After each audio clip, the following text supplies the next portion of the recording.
This episode is dedicated to Mike Marsh, Evelyn E. Kim, and Ivy for becoming our newest Southpaw supporters and helping to make this project possible. This is Sam. This is Karian. This is Jeremiah. This is Sean. This is Alexander. This is Jimmy. This is New Guy. And this is Fight Study.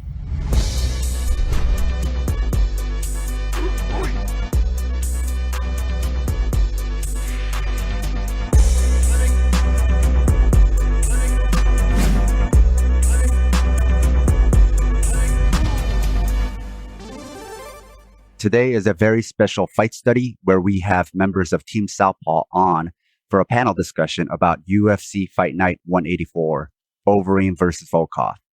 For those of you who are unfamiliar, Team Southpaw is the name of our Patreon Discord server, where basically we chat and hang out literally every day with other like-minded lefties.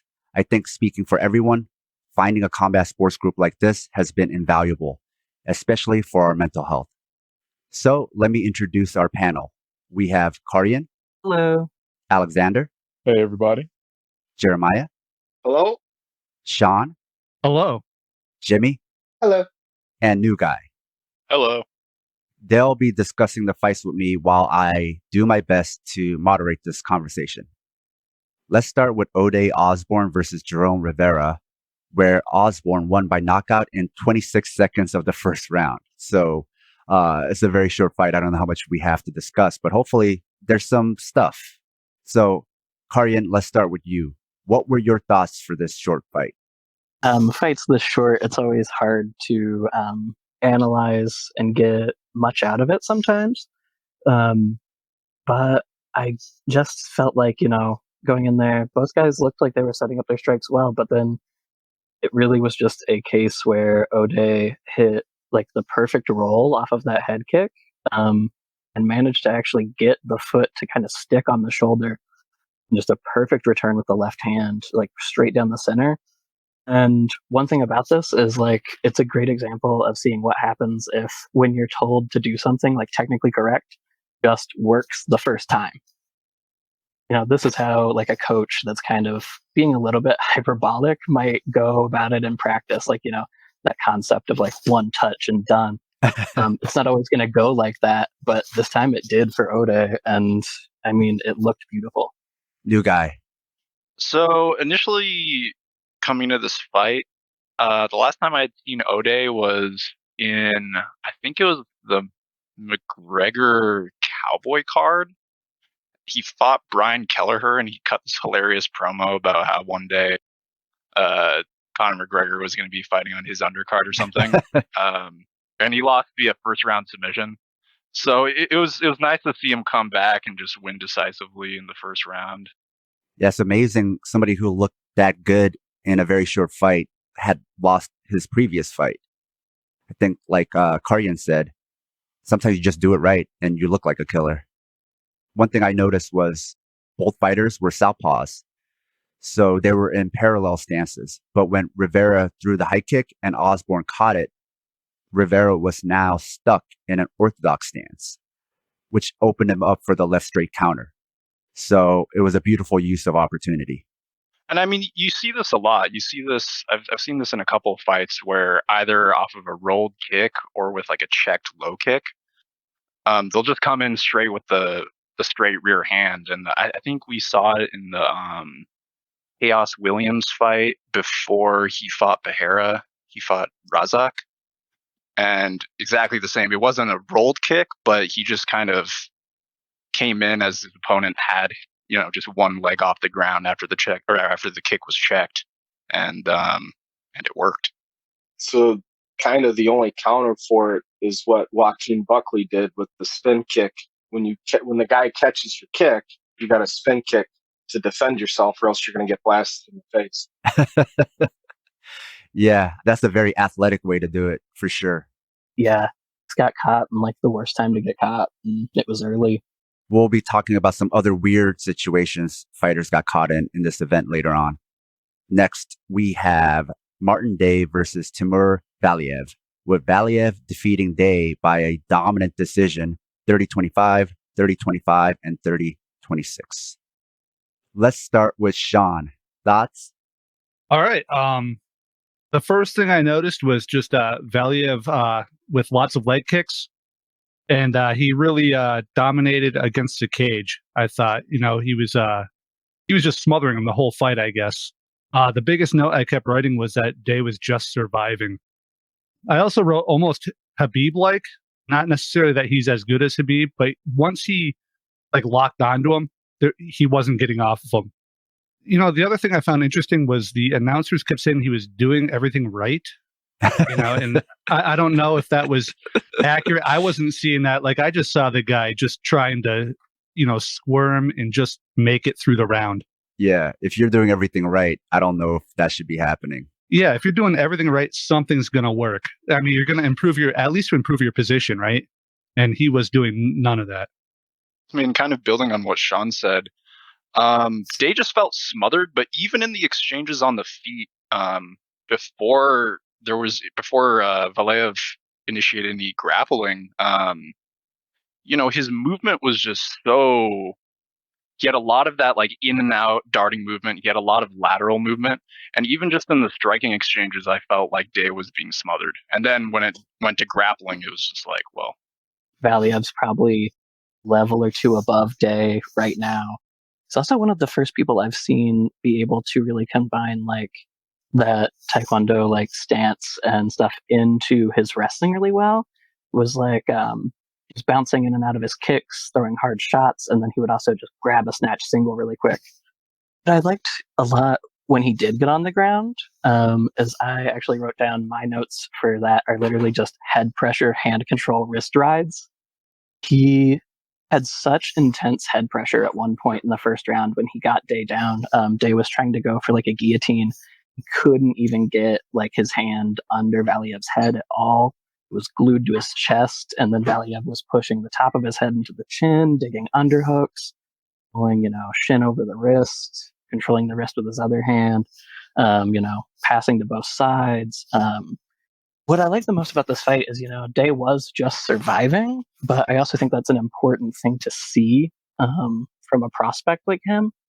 When I see something like that and I see someone getting outclassed, but I see them not giving up immediately, that to me is someone that, if I were a coach, I'd be like, okay, this sucks and this is a bad fight for us and we're losing, but we can get better. And we talked about, if you were doing everything right, you would have had a better fight. You can't do everything right and still get smoked in a 10-8. That's not how doing things right goes. Yeah, that's not what doing it right looks like. No, not at all. And that's not to say he looked really bad or anything. He just looked he had one way to stand up. That wasn't working. When that didn't work, he was like, okay, I know I need to get to guard. And Valiev would just pass again. And yeah, New Guy said on the feet, he seemed like he, came into this fight thinking okay, I've got the striking edge. This guy's got the grappling edge. That's how this is going to go. Then when it was hard striking too, it was what do I do? What's my answer? One thing I noticed is nowadays, if you try to limp leg out of a single leg takedown without fighting the hands, by just turning away and trying to score him out, a lot of the high level grapplers will run you to the fence while your back is turned, then take your back, which is what happened in this fight. It didn't create a fight ending sequence, but you're seeing that a lot now. Sometimes you're like, how did it go from a takedown attempt to the person taking the back? And that's often how that happens. You're not wearing wrestling shoes, so it's so easy to just squirm out in MMA that people got sloppy with their single leg defense. And now good grapplers are using that as an opportunity to take the back. Yeah, I think it's something you're seeing a lot more in general, with the Ferguson Oliveira.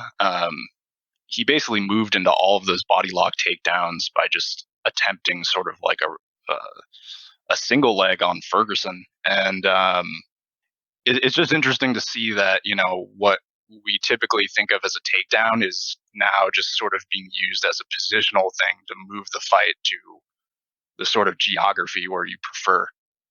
And another thing with Day is when he was just getting smothered on the ground, he wasn't ever really using the fence and his larger frame to try to get up. He was just really sticking to that kind of like BJJ guard game.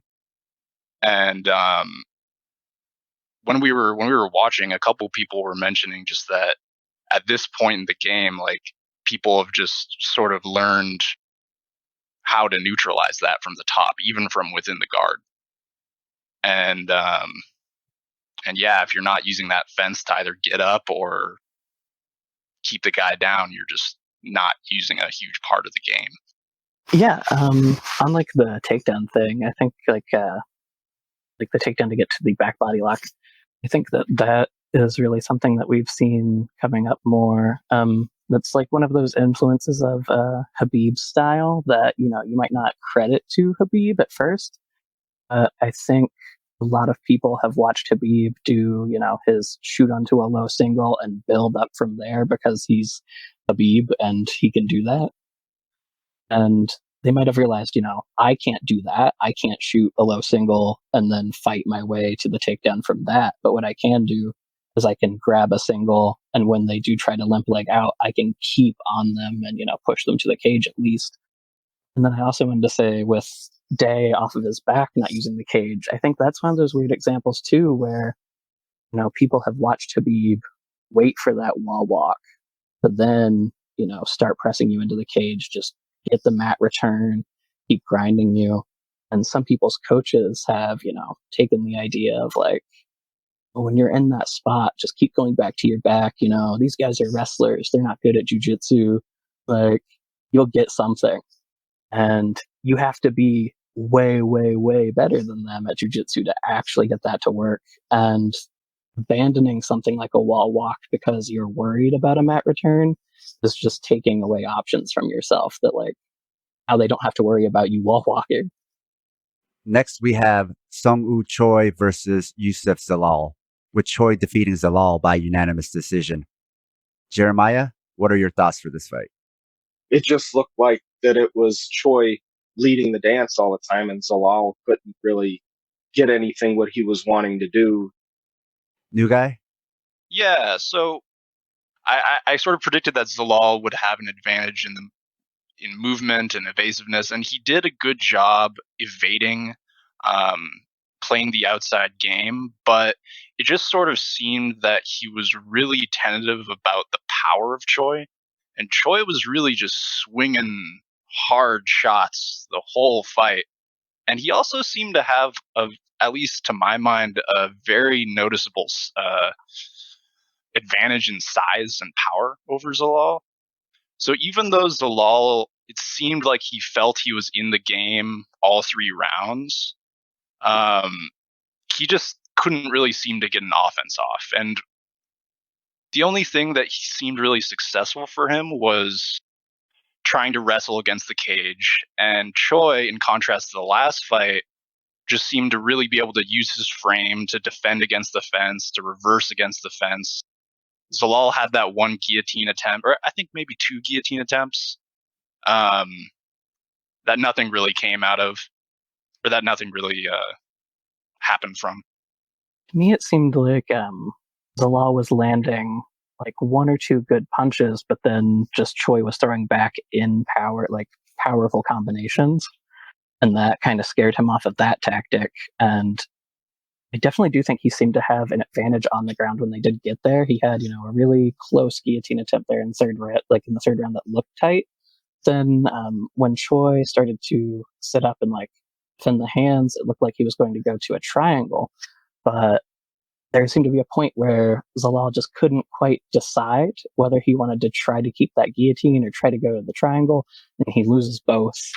And then Choi just kind of, ground and pounds him out for the rest of the round. I did hear on commentary that Zalal, came in on short notice and was telling them that, like, I prefer this. Actually, I don't want to have a full fight camp. I like coming in like this. It's less stress. I definitely could see this being a fight that kind of changes that mentality for him, because there were a few times where he looked just like, he wasn't really sure what to do. He looked like he wasn't prepared for this.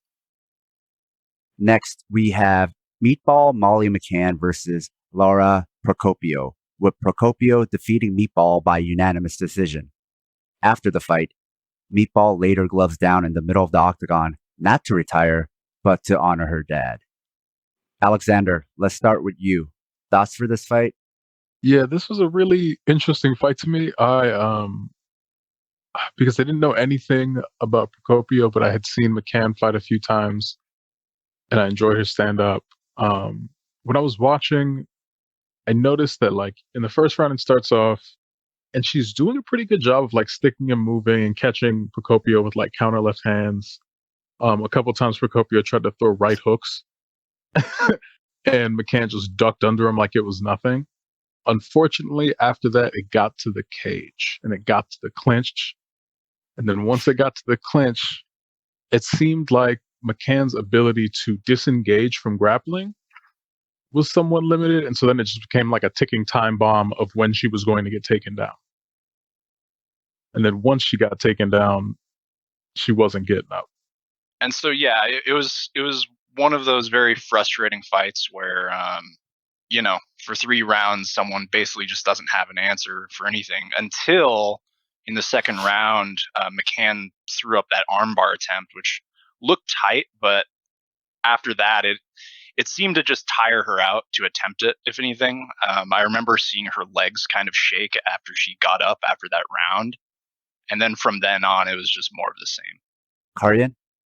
I feel like in my notes, I put down, McCann really needs to work on her wrestling. But what I mean by that isn't what usually comes to mind when people say that people need to work on their wrestling. What I mean by that more is I would like to see McCann work a lot on start from the clinch and then just work on getting your frame back, making space, and disengaging.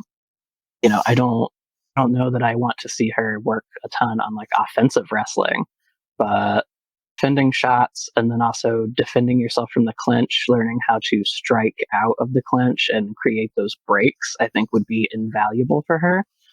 Procopio seemed to really be able to just stick to her, and she didn't really have an answer.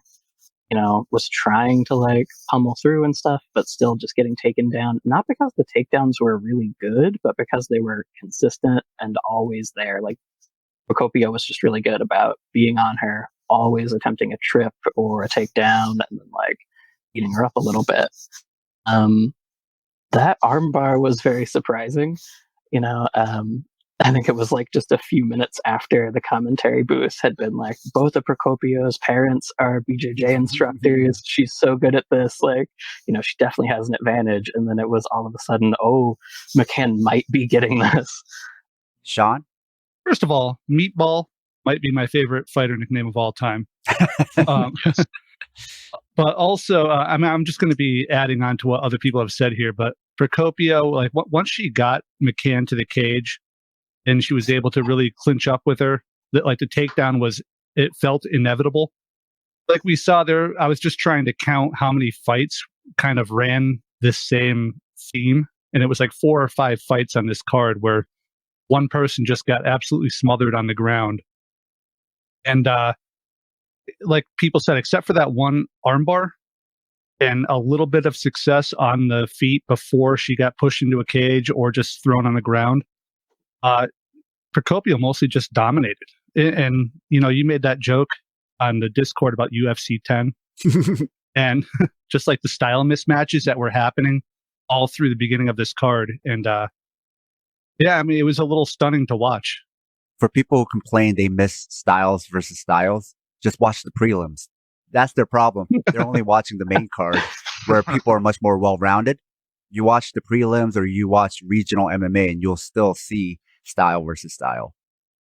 Yeah, I also noticed in the beginning of the fight, Meatball really came out with just a fast pace out of the gate, just seemingly just trying to like take Lara's head off. And it seemed like in a lot of those situations, rather than, being patient and choosing her strikes, she kind of put herself into a lot of those clinch scenarios, which obviously led to her getting taken down. And it just sort of seems like at this point, you can acknowledge that your opponent might have better grappling than you, but there are ways to just keep it from getting there. And I just didn't feel that McCann was doing that. I think she was a little bit too eager to just go out there and try to just, beat up Procopio.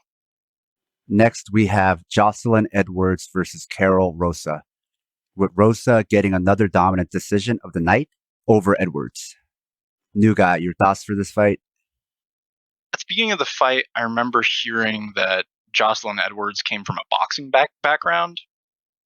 And unfortunately, that boxing background really showed, but not in the way of success with her hands.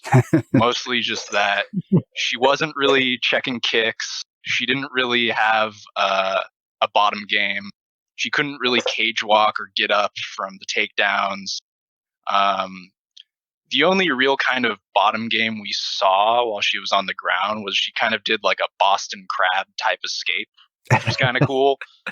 And she put her opponent into rubber guard for a little bit, but it was all very ineffective. The fight got real bloody. I think Carol Rosa got cut, I think, into the second round.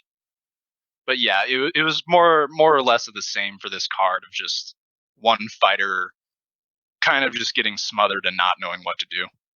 This was like the most early UFC style versus style looking match, where it reminded me of like Marco Huas versus Paul Varelans, where Paul Varelans never had seen a leg kick before.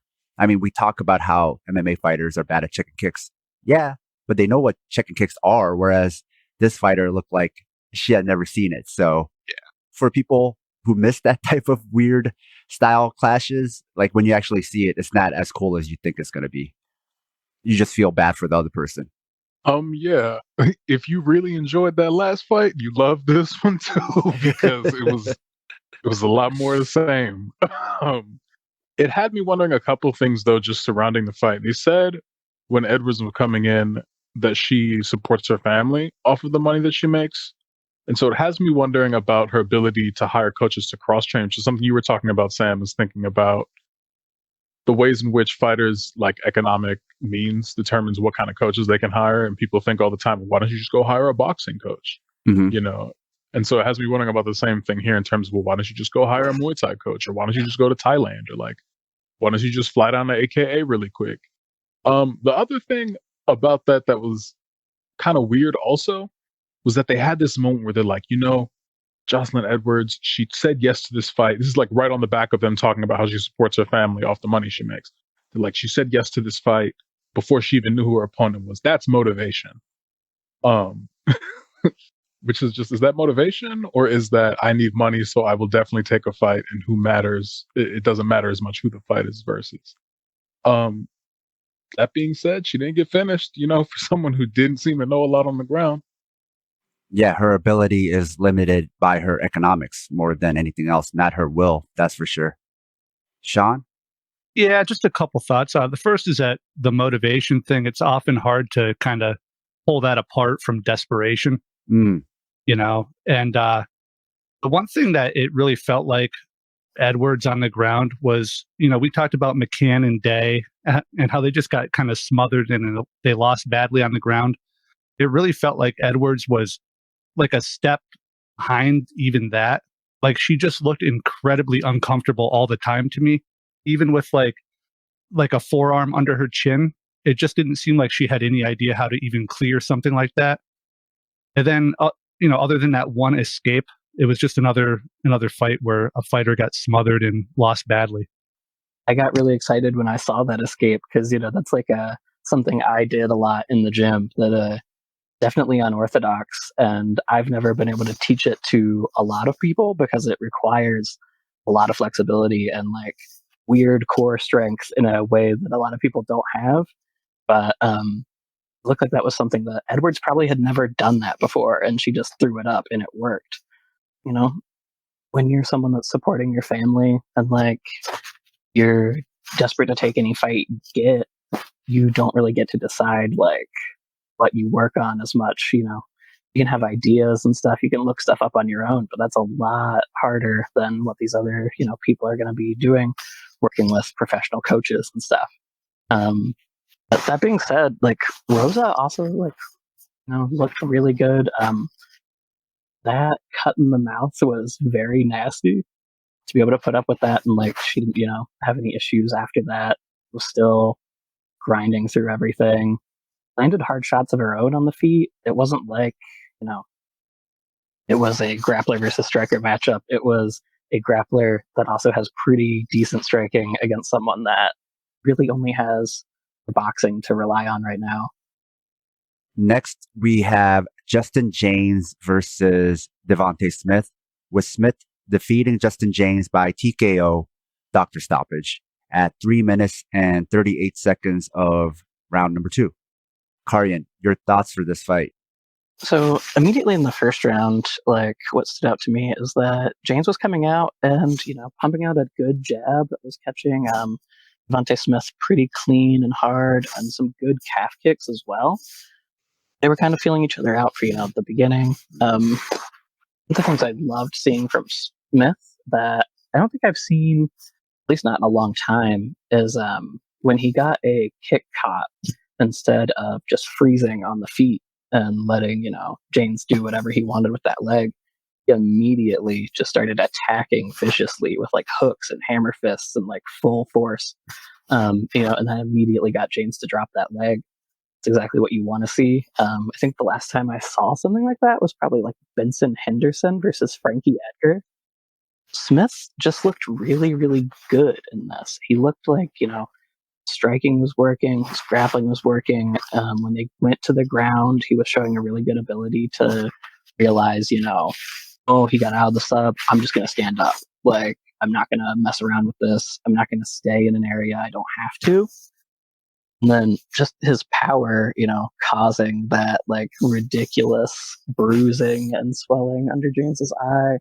It was really impressive. It was something that I definitely, when there's a doctor stoppage, I feel like it's hard to count that as just a normal like TKO. People want to, kind of be like, well, I want to see it go. I want to see, like if the other guy could have done something. It was such a like powerful shot that definitely the right time to stop that for sure. There's no way James could have seen out of that eye at all. And one more powerful strike and it might have busted, which would have been absolutely terrifying. Alexander? Yeah, I had seen because they did like a little fighters you should know on YouTube, in the promo leading up to the fight or whatever, and they had Smith on there. And I noted that, he had a very, as Karyan had said, had a very damaging kind of defense to being grappled, where he just was raining down elbows on this dude from like being up against the cage. And so, but besides that, what I had noticed is that he has good accuracy, just in terms of where he lands his punches and stuff like that. And that definitely played out in this fight, I think. James is a guy who, when I had first seen him kind of in the fight, like in the stuff leading up right before the fight, I was a little bit worried because he moves his head to the side. He throws those big hooks. So against somebody who likes to throw the 1-2, like I think Smith does, it gives you a little bit of worry. It's like, what if something comes over top? Yeah. that might be really troubling. And so I think there were a couple of times where I got really worried about that, just because Smith seems to sometimes throw out his jab just to throw it out as like here you go. Here's when I'm going to throw it. Here's my timing, and the same thing with like a stiff arm kind of, and like a Tommy Hearn style, where he was like holding and controlling his head, and blocking off his vision, but he would never throw anything behind it. And that's what I would like to see from him in the future, I think, is to throw something behind that, and just to sometimes not just back all the way out and use it to escape, but sometimes stop short and try to do a little bit of damage on the end of that. But overall, very good fight. Yeah, I thought this was a really entertaining fight. After a couple, one-sided matchups, it was just nice to see a competitive fight, a very dynamic fight. Devontae Smith came out, and I believe he opened with just a very fast kick. Throughout the fight, he was just constantly popping the jab, and it really seemed to work just in terms of measuring distance between him and his opponent. And like Alexander said, just that 1-2, his range and his distance just really worked for him. Not just that, but we kind of saw a lot of different facets to his game. We saw his kicks. We saw his single leg defense, which was super entertaining, just wildly swinging. And then even in round 2, when James pressed him against the fence, he executed a really beautiful throw against the cage with his back to the cage, which was just really impressive. So yeah, I'm definitely going to look out for Smith in the future just because this fight was really entertaining. Next, we have Danilo Marquez versus Mike Rodriguez, with Rodriguez losing for the second straight time by submission. Alexander, your thoughts for this fight? Marquez dominated this fight once it got to the ground. And it seemed like Rodriguez was in a spot where he didn't really know what to do. And what kind of really tips me off to that is that his coach, Joe Lozon, was giving him step-by-step instructions through everything. He was like, okay, move your hand to the side of his hip. Okay, no, his hip. And he's like trying to find his hip, you know what I'm saying, with his hand. I'm like, hey, some of this, we should have worked some of this out in the gym. We should have worked some of this out in the gym. And it just has me thinking again about whether or not fighters make good coaches or good training partners or whatever it may be. Because you compare that to Marquez, who gave a lot of credit to Damian Maia and his training with Damian Maia in his post-fight speech. Sean? Yeah, I was actually excited about another smothering with this fight. But yeah, I mean, I was just going to note what Alexander was talking about, where he was getting, step-by-step directions and still looked lost on the ground.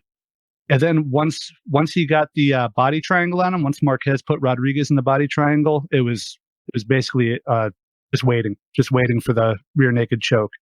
Yeah, that's obviously a glaring weakness for Rodriguez there.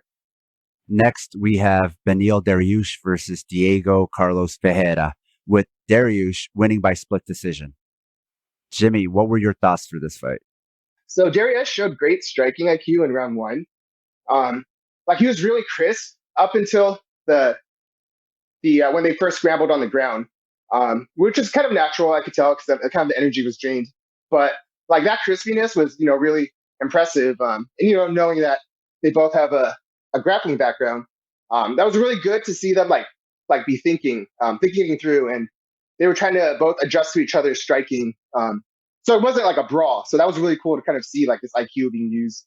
I thought that Ferreira wasn't able to really get a read on it, but he came back with the good use of teeps. And once he was using it, I could tell in his head he was like, okay, this is working. Let me try it again. So there was this cool process of seeing these guys kind of think it through and taking their time and measuring it and kind of trying to repeat what's working. So it's kind of like a methodology to that I was seeing, and it was really cool and familiar as a striker. But overall, what I noticed is that Dariush is very confident in his transition to grappling without stutter or hesitation.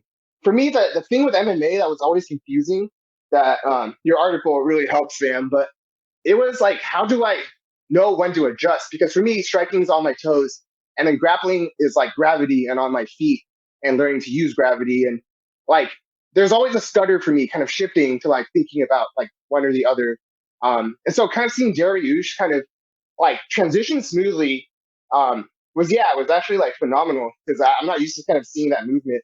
And something that I really observed is that Dariush, when he resets after an exchange, a striking exchange, he seems to be slightly moving backwards, spiraling backwards. And it's different for me because I don't like moving backwards and creating that much space. But I was observing as well, and this is my first time really seeing him.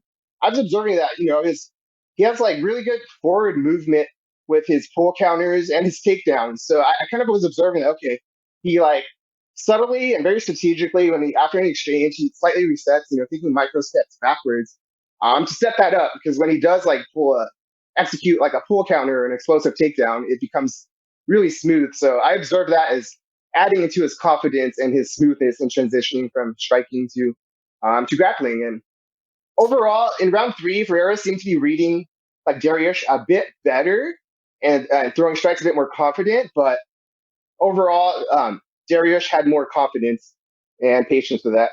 And yeah, that was it. Sean?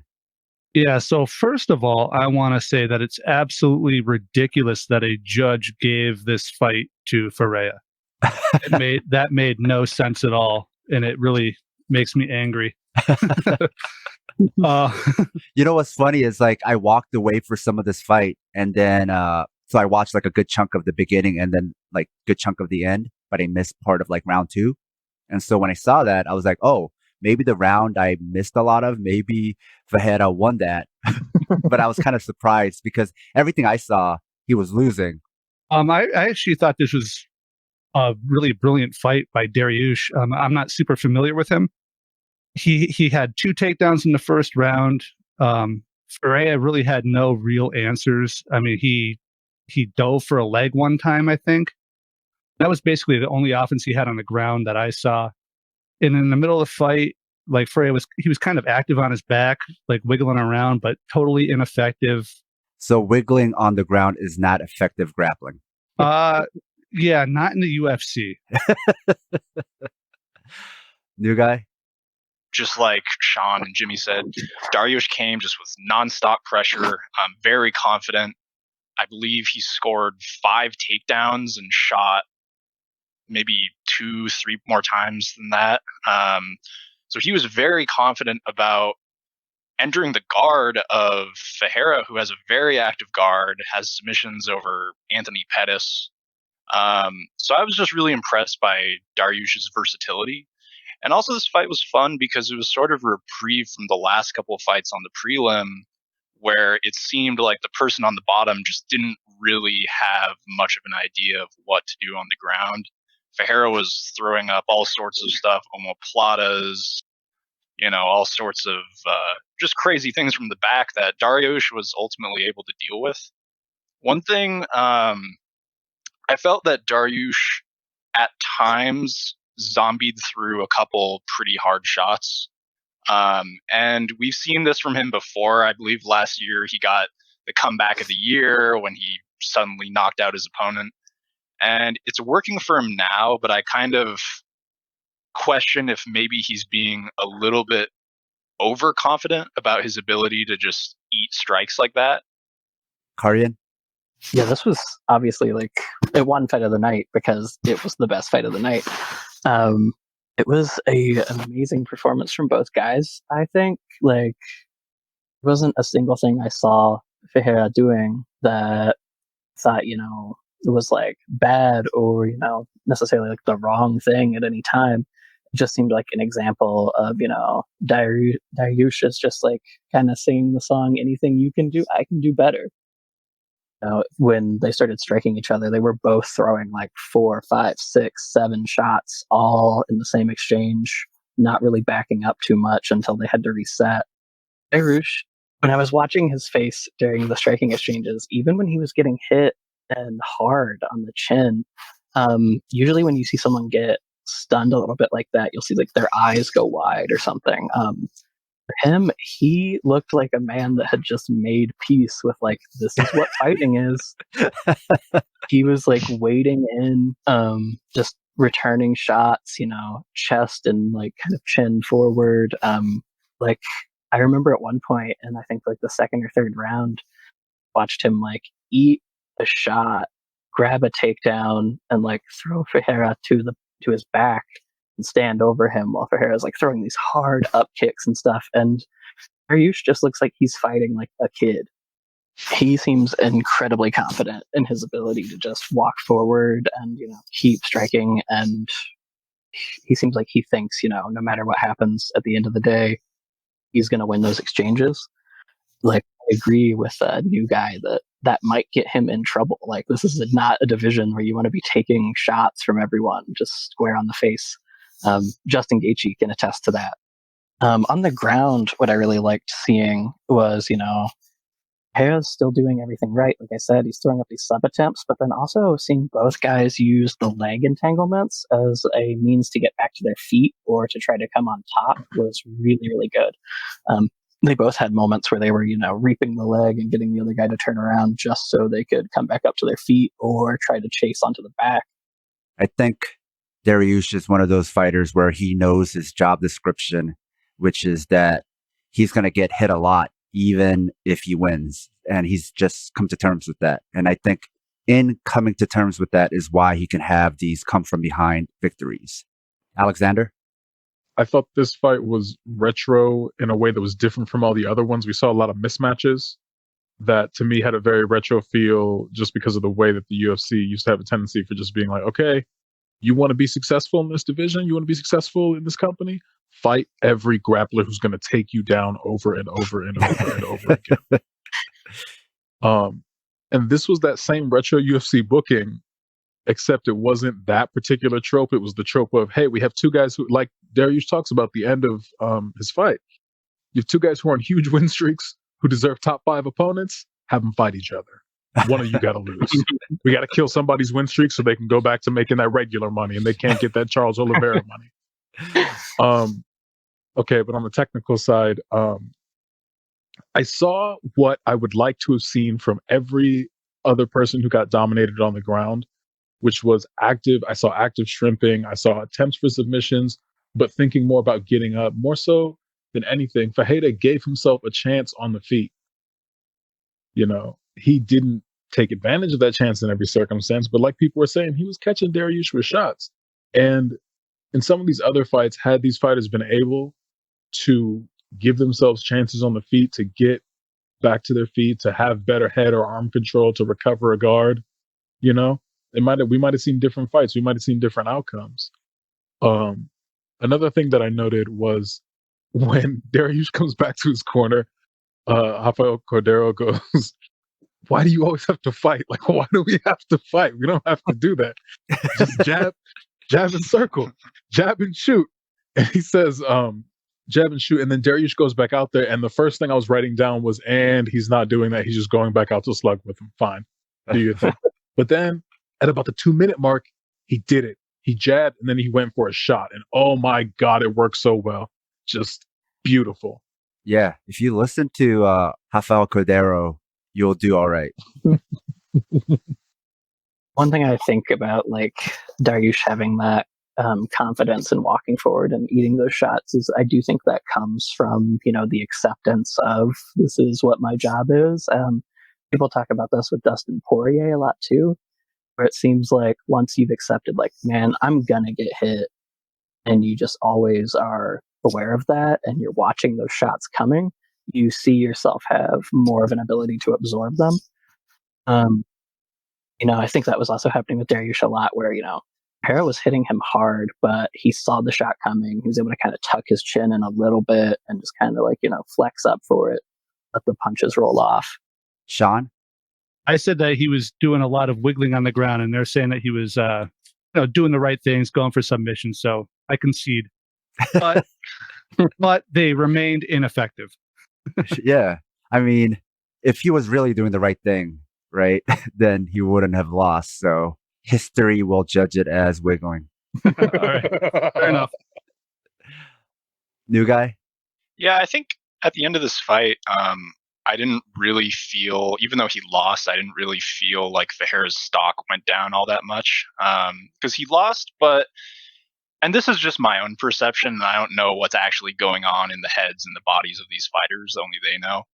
But Dariush looked absolutely exhausted, and Fajera still looked pretty fresh. And at the end of the third round, it looked like Fajera was about to catch Dariush and some kind of front headlock or maybe a darce or something. And then obviously the round was over and Dariush won. I do think Dariush won every round. I also thought it was weird that the one judge gave the fight to Fajera. But I still think, just given how fresh Fajera looked, and just the end of the third round, that something like this could potentially go differently if it were a 5-round fight. I'm not saying that it would, but it would be interesting to see for sure. Sean just typed in the chat that wiggling is effective in conserving energy. So there you go. There it is. There's a plus side to the wiggle. There you go. A note to our loyal listeners: if you love the show, please support us and help us get paid for our labor by joining Team Southpaw on Patreon. By becoming a member, you'll get access to bonus content like exclusive articles, fight previews, bonus episodes, transcripts of fight studies, and access to our private chat group on Discord. But more importantly, You will help us supplement the cost of the show, the incredible time and energy Sam and I put into making the show, and you'll be giving us some breathing room not only to juggle Southpaw with our day jobs, but also expand Southpaw into other areas. Show your Southpaw solidarity by supporting us at patreon.com/southpawpod. Next, we have former Ryzen champion Manel Kopp versus Alexandre Pantoja, with Pantoja winning by unanimous decision. Alexander, you're a big Ryzen fan. Yes. So what are your thoughts for this fight? Because there was like a lot of high expectations for Kopp, right? Yes, there were. He was coming in, riding probably the high of his career. So just, I'm gonna give a quick rundown of Ryzen really quick. It's gonna be super quick. There's a top three when it comes to bantamweight and Ryzen. That is Kai Asakura, Kyoji Horiguchi, and Manel Kopp. Kyoji Horiguchi beat Manel Kopp. Kai Asakura knocked out Kyoji Horiguchi. But then Manel Kopp beat Kai Asakura for the title and then came to the UFC. So that's how he got here. If you notice, he was kind of talking before the at the weigh-ins before the fight, and that is very, very him. It's also very him to get to the end of a fight, feel like he won when clearly he didn't win that fight. But I see why he was frustrated. He clearly was faster. He was seeing everything coming. He didn't take a ton of damage. He did get hit with some clean shots, and I think he got hit more than he thought he got hit. But it was just very frustrating for me to watch him kind of be so. I think he was so focused on not getting taken down because Pantoja he scrambles on guys and gets them, you know what I'm saying, gets their back and then taps them out. And it's pretty wild to watch. Like when I was first watching, I was like, ooh, I don't know. But Manel Kopp has decent wrestling. He was wrestling Kyoji Horiguchi fairly successfully until he got caught brawling and then got taken down. He got timed very well and got taken down. So I would have liked to see more aggression from him, period, be it on the feet or with takedowns or whatever it may be, just to get in some intermediate positions against the cage and kind of do some damage. But, you know what I'm saying? Pantoja beat him on the feet. He did what he had to do, touched him. I'm not bitter. Watching it was Kopp just being real tentative, I guess, because he didn't want to get taken down and was trying to counter to the point that nothing happened. And Pantoja just kind of putting strikes together to keep him on his back foot and avoiding the counters that Kopp did throw for the most part. Sean? This was a weird fight to watch for me. Pantoja was the only one who seemed, at least for the first two rounds, that interested in throwing fists and feet, which was sort of weird to watch in a pro MMA fight. I don't know. He was kind of, Kopp was kind of passive and tentative. I don't know if it was because of takedowns or some other reason, or if he was trying to counter strike and just couldn't get him off. But, at the end of the fight, I just was sitting there thinking, even though Pantoja won, I'm not even sure who is really the better fighter there. Pantoja was just the one who actually decided to throw their fists a little more often and be a little more aggressive.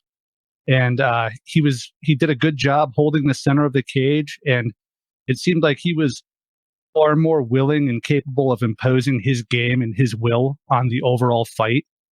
And Kopp was just far more just accepting and passive, and he was willing to be pushed around the cage, it seemed. He was being led in the dance, I guess you would say.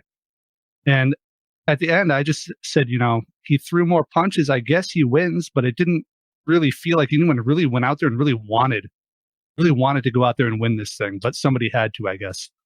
Yeah, you could definitely make a highlight where it looks like Kopp wins, because there's enough moments where when he does throw, it looks really good. It looks crisp. But that's the point of highlights, right? You're only showing the good parts. So if you just look at the good parts, it looks really good.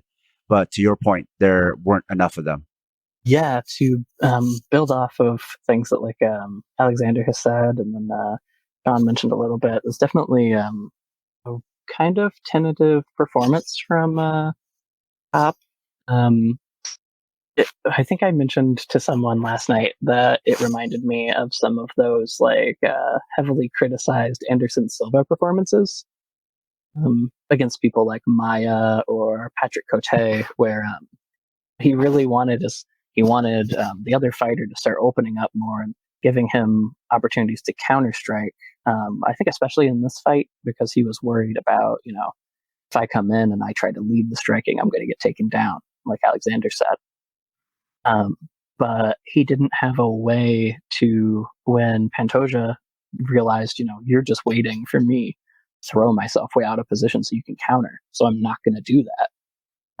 When that became clear, Papa just kind of started being like, okay, so taunt, or I'll just keep feigning. I'll try to get you to come in, and then he would kind of burst here and there, and it would be really good. But I also did think that Pantoja put on a pretty good performance here. Didn't do a ton. I would have liked to seen, a little bit more aggression from him, kind of. But in that situation where someone's waiting on you to counter you, it's hard to tell a fighter, well, be more aggressive and open yourself up. He was doing a good job of throwing like a 1-2 and then just kind of colliding with Cop after to set up the takedown attempt. I'd heard a few people mentioning that for the fight, like leading up to it this week, that, Pantoja is a guy that what he wants to do is he just wants to create a collision with you to be able to grapple you. He doesn't care about setting up the shot. And I think that was a problem here because Cop's wrestling is too good for him to actually get the takedowns off of that. So he still couldn't get it to the ground. I noted one thing in round one where he got Cop circling to Pantoja's right to Cop's left and managed to time one really good hard calf kick. And immediately after that, I saw Cop really did not want to circle too dramatically to that side and kept trying to kind of get his lead leg out of position for that. You have to be aggressive to set up something coming back at you to then counter. MMA striking can be so interesting because two people can move so differently and still be effective. Pantoja is technically me in Muay Thai, like a technical pressure person, that I want to strive for to be like. So I didn't really need to look too hard at him as I was familiar what his strategies were. And, he was displaying that like good ring control, his back was towards the center, minimal movement there, economy of movement because of that. So he's taking his time, explosive entries. Staying calm and then exploding when he needs to, and committing to that. And, the patient, calm composure, is at that level, like really high for that style, because for me, it's really hard. I get toyed with easily and like over emotional. And then that makes me like heavy and like sloppy. And it was cool to see Cop also playing the opposite of that, trying to taunt him at certain points. And, he was just kind of brushing it off and like, didn't react, like did calm and composed. So at the end of round one, Cape was starting to show more confidence. I could tell by the way he was moving, the way he was like thinking and trying to read the patterns of Pantoja. And Pantoja to me was a little bit boring, honestly, because I'm kind of used to that, what he was doing and going for. And towards the end of round one, there was an evasion of a low kick. And I noted that by Cop, because I noted that as, okay, he's reading it. He was already anticipating that a kick's probably going to come again, and he reacted to it accordingly. So to me, I saw that mental chess game play out in his head. And if Cop's starting to read, so if he can like adjust based on the information he's getting, I was like, he could do this, because to me, Pantoja was like a little bit boring because I think can predict Pantoja. So I'm like, okay, if Cop actually can read this a little bit better, this could actually be really exciting. And I was actually like, oh, what's he going to try to do? And he's just like really creative, kind of like switching up what he's trying to do in the second round. And I think he like throws a takedown or something, but it was just like kind of like, I could tell it was like, it was very congruent with his creativity that I was observing. Like he was just like trying to do something new and like seeing his reaction. So I was kind of like intelligent playfulness, prodding with from Cop. But yeah, overall, Pantoja plays that points game, from Muay Thai with I think new guy asked like, a common drill we do really is like we block one and throw three back. Just low hanging fruit strategy. You will always get more points, easy points that way. So he was just kind of playing that. So to me, it was boring. And I saw Cop just kind of not really. I saw him lose creativity here because to me, it looked like he was kind of hyper focusing too hard on I think in his head he was also playing like I don't want to get hit, kind of the boxing game, like hit without being hit. So I'm kind of more like taking his time to kind of get one shot, or like kind of more headhunting with it, trying to get that power shot. And I think this is where it led to like him losing, because he wasn't really trying more new things, and I think Pantoja just started landing those points, and I think that's how he won there. Yeah, I think Jimmy really kind of said it all. My first note for Cap was landing counters, and then the very next note was not landing counters.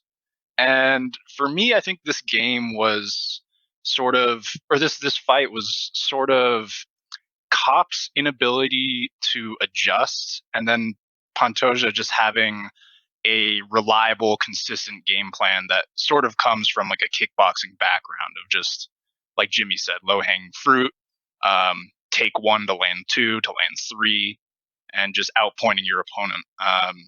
Pantoja really came across as having a lot of patience, not running onto those counters. I felt that his striking was a little bit more dynamic in that he had a larger shot selection. He was striking to the body, striking to the legs. He had a really nice, like snappy front kick that you'd throw off the rear leg that he caught Cop a lot of times with, and he actually caught Cop a few times on the way in. I think he just won out of pure patience. Next, we have a veteran clash between old veteran Michael Johnson versus old veteran Clay Guida, with Guida somehow getting another W in the octagon. Sean, what did you think of this fight? This was my favorite fight of the night, of course. Guida won. And how dare you say somehow? Somehow got a win. He dominated this fight. I would say for Johnson in the first and the third round, he really hit Guida and rocked him or stunned him a little bit. But that was mostly it for Johnson's offense. He did, he had some combos here and there, but he was mostly just out there to get taken down and smothered again, just like, the other 5 fights we talked about today. At one point, I think it was in the first round, Michael Johnson got taken down by Guida. He was being held against the cage, and he just kind of shrugged. On one hand, it was cool to see because 39-year-old Clay Guida is coming out and looking great. But also, it just seems like Michael Johnson hasn't really added anything to his game, and is sort of plagued by the same problems that we've always seen him lose to. And he just hasn't really addressed it.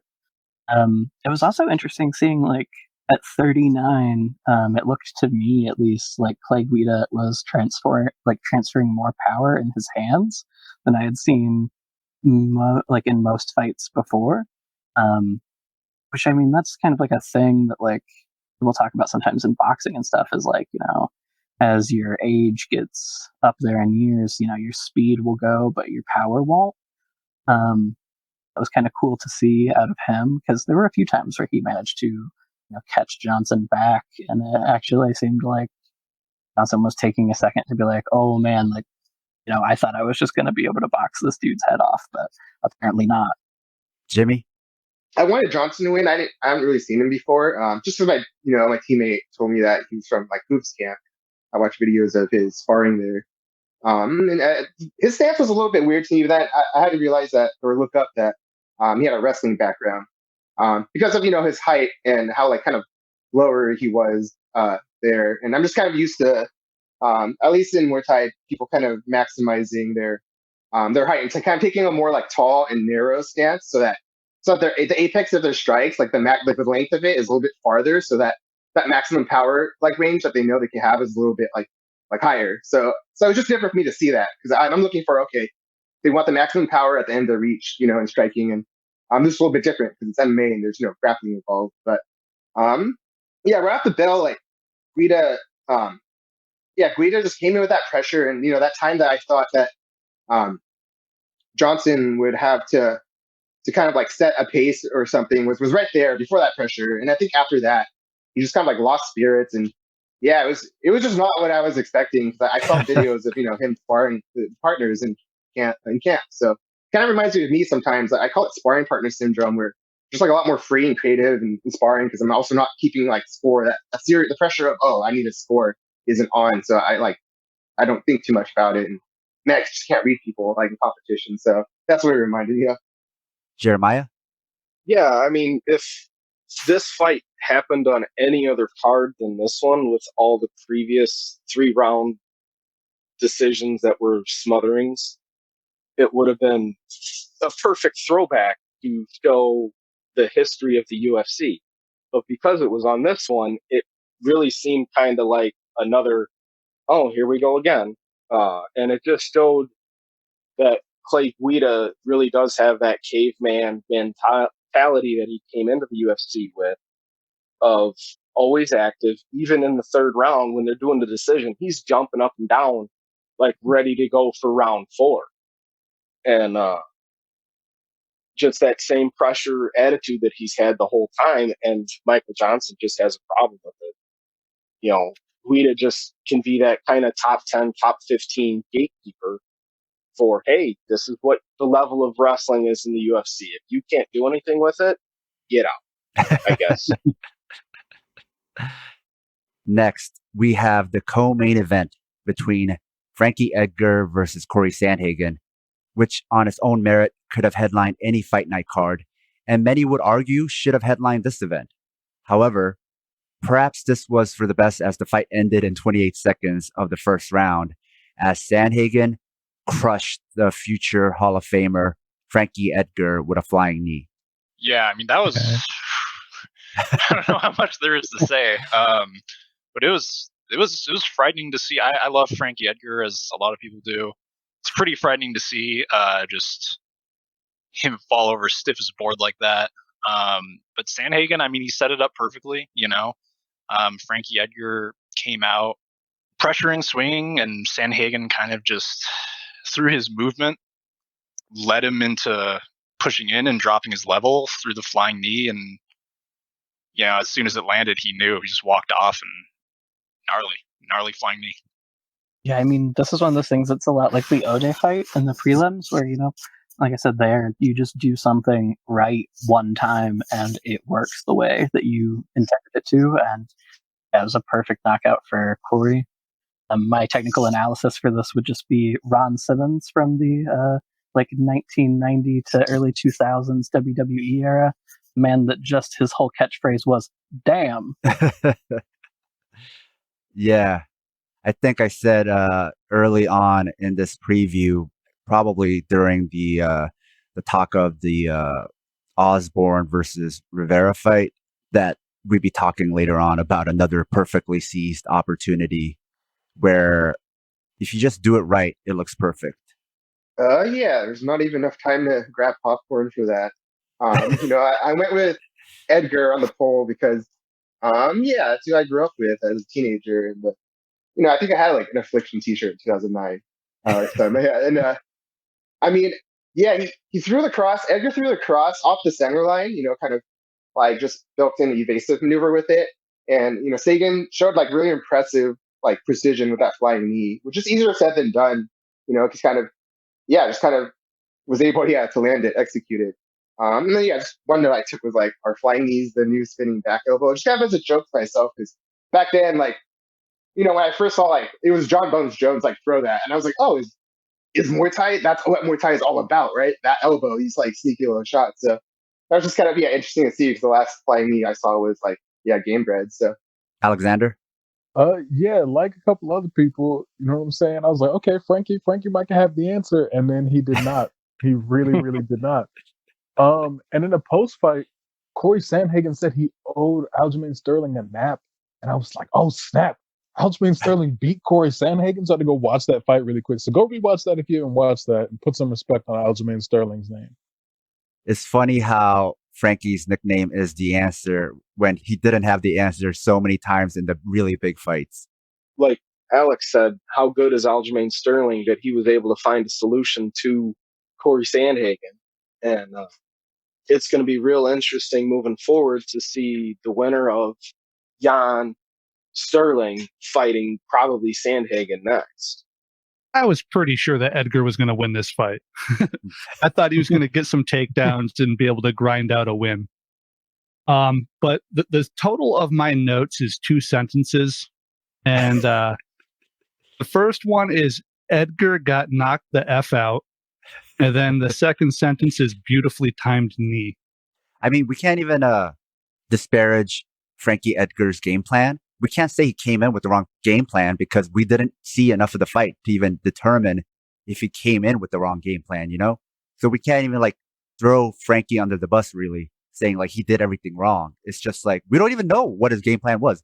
Maybe, you know, he had the perfect plan to do what Sean just said, which is to take him down, grind him out, do all those things. But we never got to see it because that opportunity availed itself to Sandhagen, and then Sandhagen knocked it out of the park. And it's not even like something you could teach people as a counter. Not because the way he lured him in was wrong or like the timing isn't something you can teach, but like that flying jumping knee is super athletic and is something like a lot of people will never be able to do. And so to be able to do something so athletic and then time it just right is also very remarkable. What is the future of Sandhagen? Definitely, it looks like, the sky's the limit for him in this division. He's, definitely seeking that rematch with Aljamain Sterling for sure, calling him out of the fight. And that is, the only fight he's had recently, at least in the UFC. Yeah, Aljamain was able to, submit him pretty quickly, and it was almost the grappling version of like what he did to Frankie Edgar, where, they had a fight that was pretty short, and then Aljamain just got on his back and got him. Maybe if they fight again, he can avoid that situation, use these strikes that he's got. It's definitely a fight I want to see. It's any fight under 170. I would, as I've said before, like top 20 guys could all fight 5 rounds as far as I'm concerned. What about Frankie Edgar? Where does he go from here? Hopefully a commentating job. Hopefully something, in the retirement realm where he can still make his money. Right off the bat, you're like, he's done fighting. I've seen him take too much damage. First the Ortega knockout, now this. What else do I need to see? I don't know what I need to see out of Frankie Edgar, and I don't know how much more solidified he can become. And at best, he'll end up as like a gatekeeper because there are too many people ahead of him in line for him to really have another run at the title. Yeah. And also, he's not somebody who's known for an iron chin, but he is somebody who's like been dropped and gets up right away, like nothing, and then just comes back into the fight. Whereas now, the punches that he was dropped by with Gray Maynard, I think he would just stay down. Like, I don't think he has the same resilience as he had before, where he became known as that small, kind of rocky type fighter, where just super durable. If you think about this same durability back then, but everything else stayed the same, we wouldn't have the same Frankie. So with that said, then what made Frankie was his ability to recover so quickly. And now that he doesn't have that, then a lot of his magic is gone, I think. So it makes a lot of sense why a lot of fans would like to see him retire. And especially now, like, we've seen him get pulled forward. So a fighter is walking backwards. He comes forward and just sits down onto something and then just gets knocked out. Ortega caught him with an uppercut in a similar fashion. So I think everybody's going to be trying to time knees and uppercuts on him going forward. So he has that risk of getting knocked out again, because especially fighting for this long, whatever habits he has are permanent.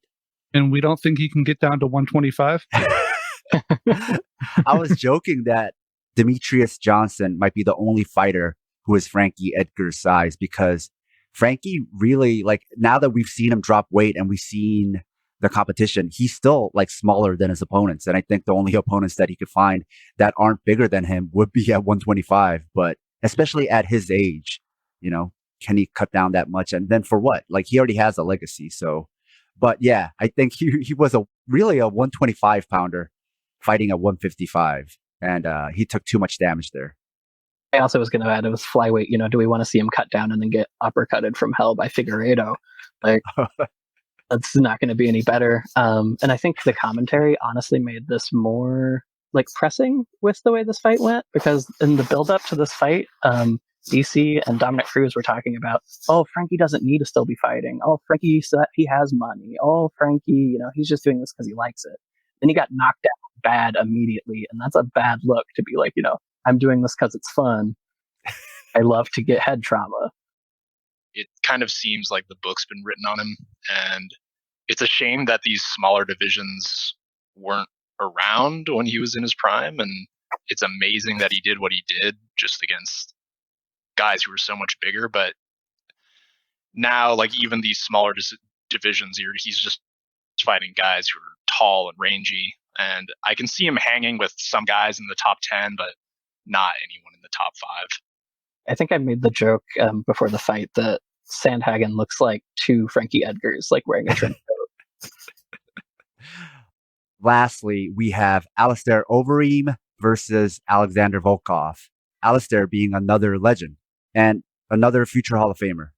And the fight went with Volkov defeating Overeem by TKO 2 minutes and 6 seconds into round 2.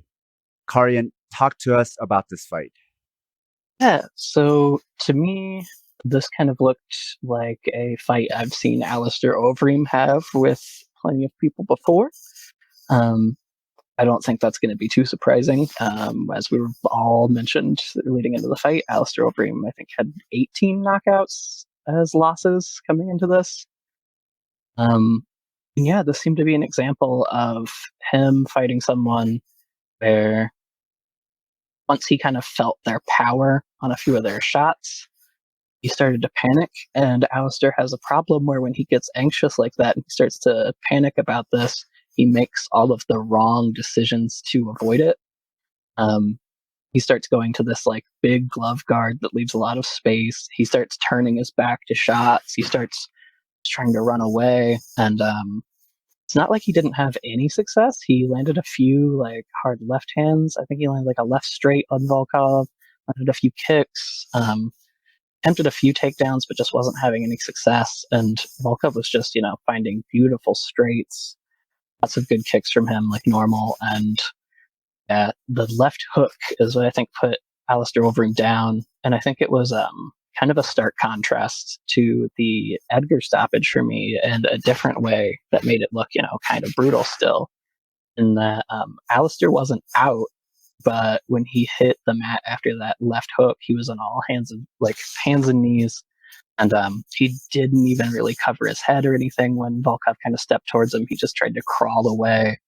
Just seeing the referee have to just kind of like shove Volkov away and not even bother trying to see any follow-up shots was like, yeah, Alistair doesn't want to be in there right now. That those shots hurt a lot. And some of us were mentioning like his face seemed to have a lot of redness on it. And he really, once he ate a few jabs and like straight shots to the nose, really sensitive to that.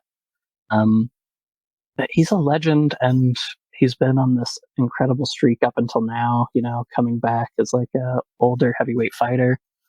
Kind of a similar thing to like Frankie where, I don't know if I want to see him retire or take a few more like fights. It'd be hard to watch unless, he's getting kind of like that gatekeeper role again. But Alistair Overeem's been a gatekeeper. Do we need to see him keep doing that? Jimmy? Volkov, like to me, it was super interesting, like seeing his like stance and the way he used like his striking with his body. I just love observing like interesting body mechanics sometimes, and like just look like with his length and his arms, he could like really travel with his punches, and like if he didn't use his shoulders in it, he could still do damage just from the travel alone. But he engaged his shoulders as well, so I noticed how his technique was also really good for being long, and like he has a really good like long range uppercut. And yeah, he can connect with the hooks, like uppercuts and hooks, like the arcing punches, like really well. So yeah, that was super impressive. Alexander? Yeah, this fight also was really hard for me to watch just because I also grew up watching Overeem, you know what I'm saying? Especially dominating Dream back in the days when he was known as Ubering and he was on that very nutritious horse meat. Very nutritious. And around that time, he was simultaneous Dream, Strikeforce, and K1 champion, which was a wild accomplishment. And during his time in K1, we really did see that high big glove guard that Karyan was talking about. And it worked for him when he had those big gloves. But then when he came to America and he couldn't get the same horse meat, you know what I'm saying? Because we have laws against such things here, apparently.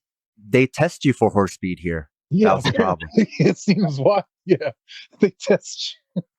But yeah, so it didn't work as well. It didn't translate, and so he developed a different style, which is a lot more movement based.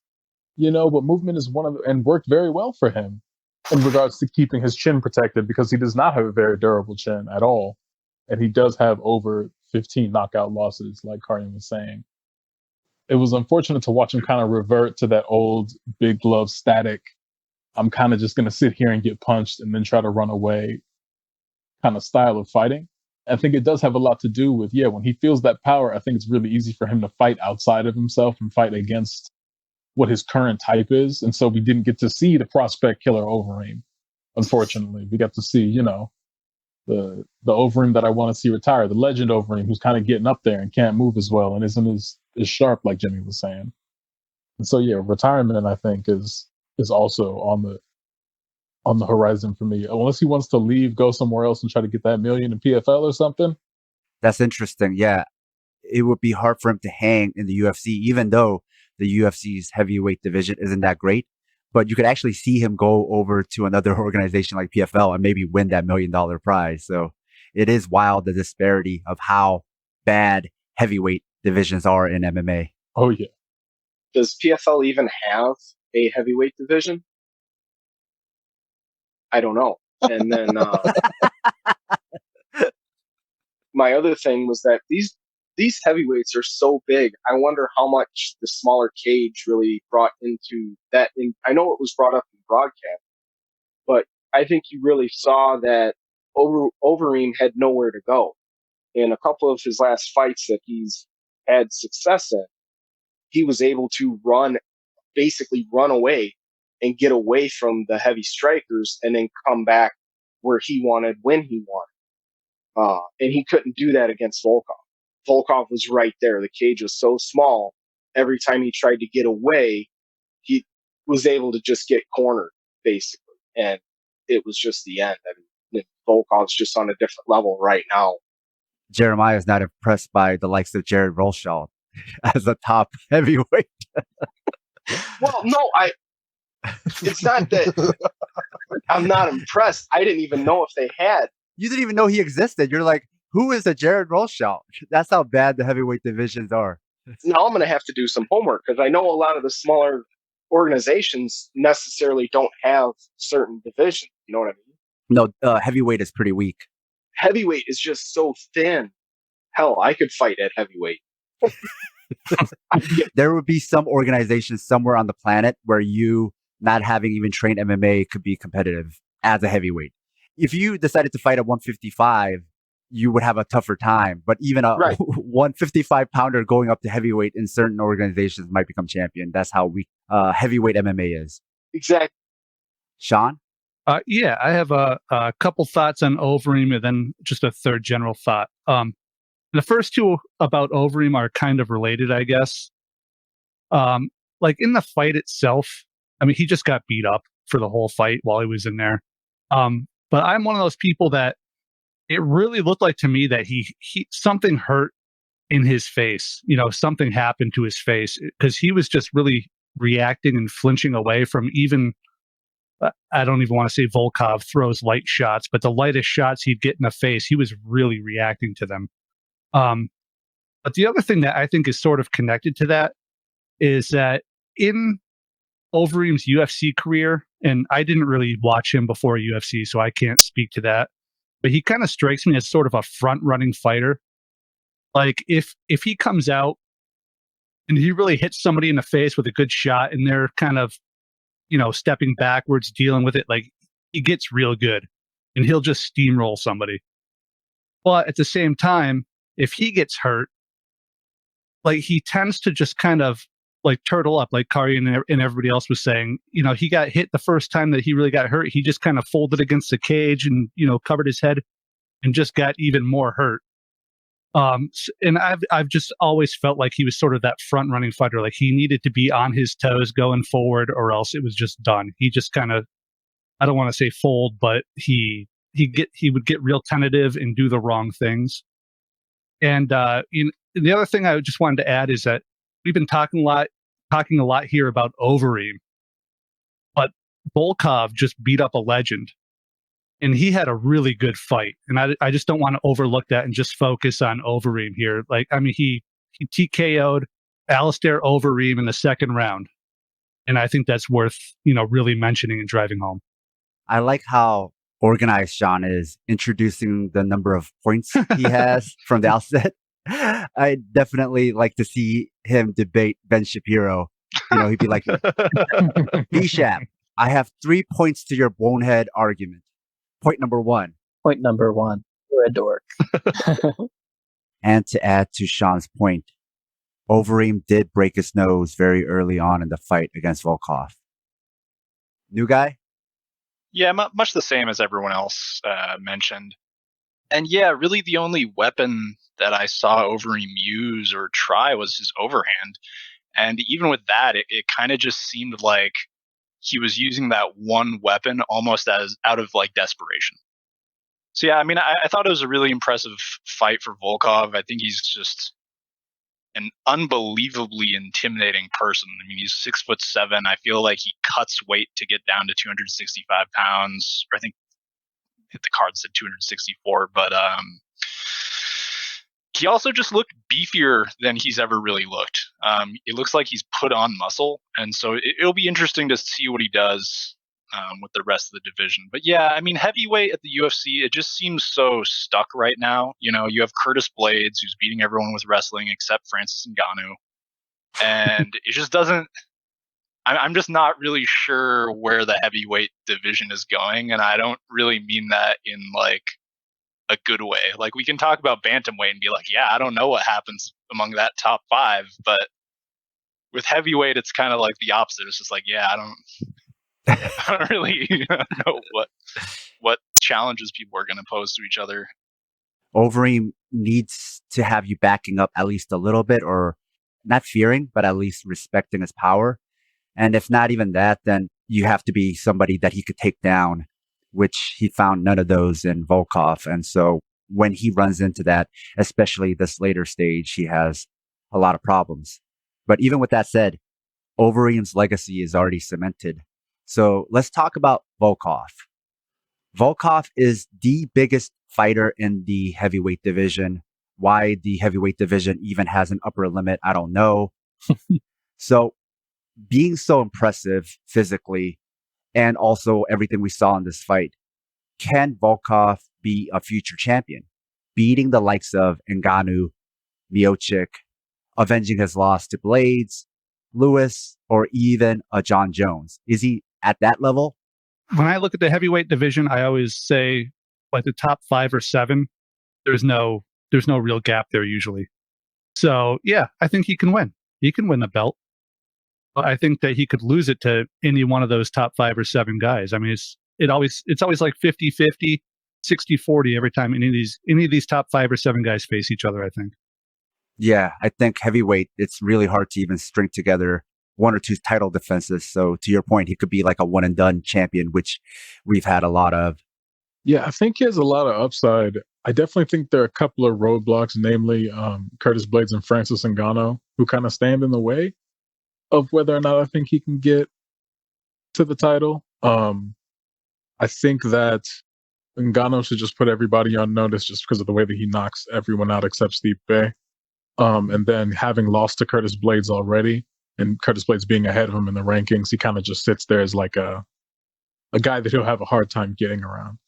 That being said, I think that the winner of Gane Rosenstruik is a good fight for him, especially if it's Rosenstruik, because there he has a similar opponent to Ngannou who's going to come out and use some power and has like significant knockout power. But then if it's Gane trains with Ngannou, so he's got some options. But I think he's like solid, like top 3, top 5 contender. So we probably need to see one more fight to really judge where he can go from here. Yeah, I think so. This was a lot of fun. I'd like to thank Karyan for being on the panel. She recently began to write for Southpaw, so keep watching for that. You can also find her on Twitter at Power Tools. I'll add all the handles on the show notes. I'd also like to thank Alexander for being on the show, and hopefully he'll also be writing some MMA articles for us rather than just giving us all his deep knowledge only on the text chat. You can find him on Twitter at I Made This to Stand. Thanks to Jeremiah for being on the show and always dropping the breaking MMA news on the chat. You can find him on Twitter at bullfrog527. Thanks to Sean for being on the show. You might already recognize Sean as the host of Tribunus Plebis podcast. He did a special episode for us talking about collective bargaining in MMA, which came out in December of last year, if you want to check that out. You can find him on Twitter at Tribunus Media. And of course, thanks to Jimmy and New Guy for bringing their knowledge to the show. If you enjoyed this episode and want us to do more panel discussions, let us know. If this group sounds fun to you, you can access this through our Patreon. If you want to submit something to us, hit me up on social media. And did any of you want to add anything else? Or I just have 2 jokes about Michael Johnson and Clay Guida. Okay.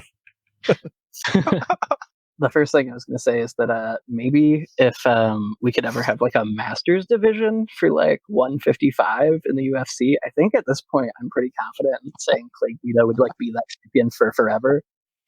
And then I also think it's really, really funny as someone that's been watching MMA for like 12 to 10 years now that the people that have the most athletic bodies as they get up in age are Yoel Romero and Clay Guida.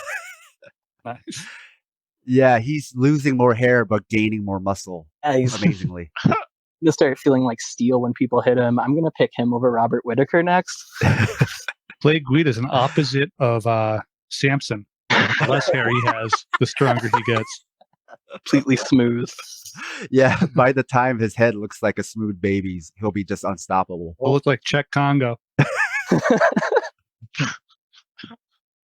Now that's the show. If you enjoyed this episode and find this type of independent media worthwhile, please consider supporting the show on Patreon. We have a lot more episodes like this one in the works, but need your financial support to keep the show running. Even a few dollars a month goes a long way. No one does what we do, and it's all being funded by you, the listener. In return for supporting us, you'll gain access to lots of bonus content along with our private Discord chat. Even if you can't support us, there's a lot of free bonus content there as well. We also have an online store if you want to show your Southpaw solidarity by wearing our swag. You can find all pertinent links at southpawpod.com. And if you can't afford to support the show and still want to help, please leave us a 5-star review wherever you listen. This makes it easier for others to find us. And don't forget to share your favorite episodes or the podcast itself on social media. Tell your friends. Until next time, goodbye. Southpaw. Hitting with the left. Southpaw. Sam. Paul. Southpaw. Southpaw.